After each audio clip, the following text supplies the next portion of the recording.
Welcome to this tutorial of how we take off an aeroplane.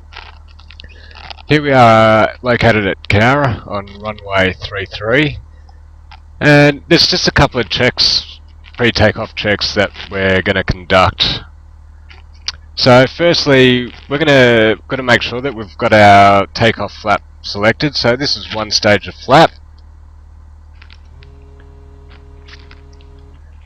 And we need to ensure that our trim is set to our takeoff position. This will help the aircraft become airborne.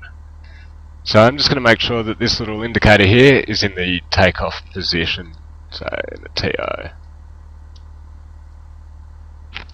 So our trim's set.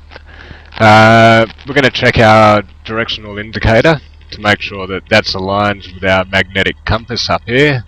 So 330. And our DI is 330. We need to check this every time we're on the runway, as this will be our last non-magnetic direction. So our takeoff, pre-takeoff checklist is complete. So I'm just going to smoothly apply full power.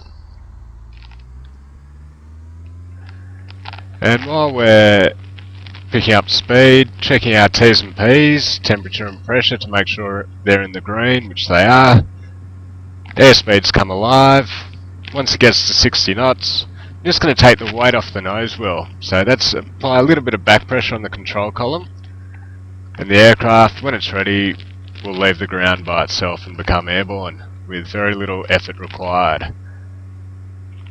So I'm just going to set my nose of the aircraft onto the horizon. And this will help build up our airspeed and give me better forward visibility for the climb.